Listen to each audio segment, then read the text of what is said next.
All right, if no one's going to come out and say it, I will. It's time to make sure that James Madison gets to go to a bowl game in 2023. If you're brand new here, welcome on into the channel. My name is Cole Thompson. I'm a radio show host based in Houston, Texas, and I talk college football every single day.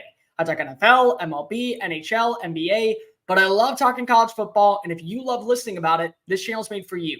So make sure you hit the subscribe button down below. Go ahead and leave a comment on why you think James Madison does or doesn't belong in a bowl game. Make sure you tell your friends, your family, your enemies all about this channel, because if we get to 1,000 subscribers by November 15th, I will shave my head Lex Luthor style live on air for everyone to see. Starting next week, we will have 3 live shows, 1 hour long on Tuesdays, on Thursdays, and on Fridays. So you're not going to want to miss out. Go ahead and hit the subscribe button, and let's talk college football.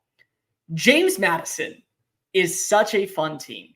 And it's such a fun story when you really think about it because of how well the Dukes dominated at the FCS level. Right now, there are 11 undefeated teams left in college football. You have 2 in the ACC with North Carolina and Florida State, 1 in the Big 12 with Oklahoma, 1 in the SEC with Georgia, 1 in the Pac-12 with Washington. For the time being, there's 3 teams that are undefeated in the Big 10 in Michigan, Penn State, and Ohio State, though 1 will be eliminated this weekend. Then you have Liberty, you have Air Force, and you have James Madison.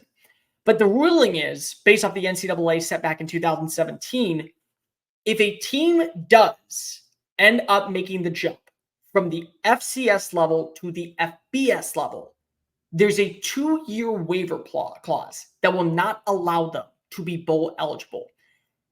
And every single year, it's been understandable because of usually teams take time to build a roster that's good enough for the FBS level. Perfect example, Sam Houston State.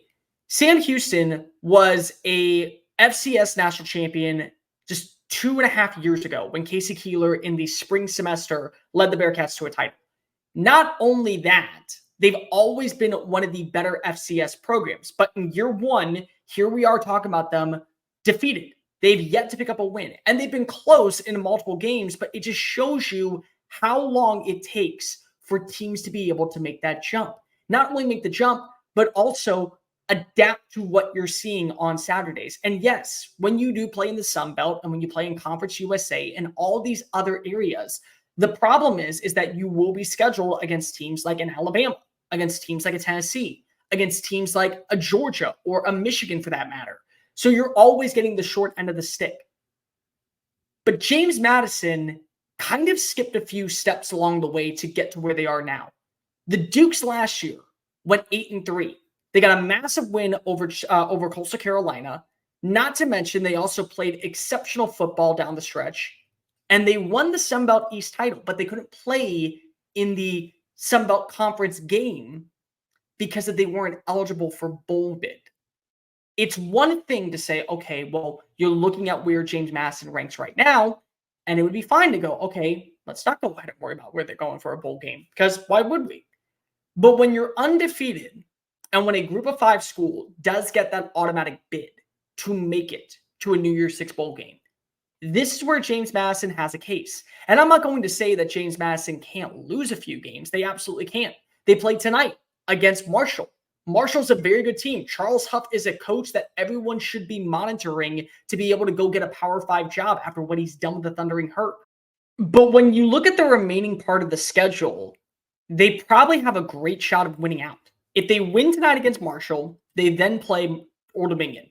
Then they play Georgia State. Then they play UConn, Appalachian State, and they close out the year with Coastal Carolina. And this no longer is the Coastal Carolina team that was amazing underneath Jamie Chadwell. He took all that magic and he brought it over to Liberty. And that's why Liberty right now is also undefeated. But this defense has been outstanding this year. Pass defense has been god-awful. We can all agree with that. But this run defense ranks number 1 in the country. They're top 3 in tackles for loss and in sacks. And if it was any other team besides a group of 5 school, we would be clamoring for them to be ranked. And James Madison isn't even ranked right now. Air Force is. Air Force is ranked. Liberty's not. James Madison should. They've done their job. And in a 2-year bowl ban, it'd be one thing for you to have a down season and then show progress moving forward. And yes, you could arguably agree. Going 6-0 to begin the year is showing progress for the Dukes, but last year 8-3 was progress. Nobody does this at the FCS level. Nobody just makes their appearance well known and belongs at some point in the top 25 polls. And the Dukes did that. So the Dukes right now belong in the conversation, not only for a New Year's Six bowl bid, but for a bowl bid in general. There's no reason or justifiable reason to say that a team should be punished for doing their job and over exceeding expectations. And yes, there are laws in place made by the NCAA to where you can fight this. But as fans, more than anything else, we deserve to have the Dukes play football. They've been phenomenal this season. They continue to impress. They've dominated the competition against every single team except for Troy, where they still won, but only by 2. They beat a Power 5 team. Whether or not Virginia is good, they still won. And they probably have a very good resume and a case to go undefeated the rest of the year. I'm not saying that James Madison needs to be a team that we talk about every single day on this channel, and we probably won't. In fact, I would say we probably won't talk about James Madison for quite some time. But if you were to tell me that you believe that James Madison is not worthy of being in a bowl bid because the NCAA says so, come on, stop lying to yourself. Hey guys, thank you so much for watching that video. Don't hit the X button yet. Make sure you hit subscribe to keep up with all of our daily content found on Just Saying It and anything else that we post on this channel. Bye.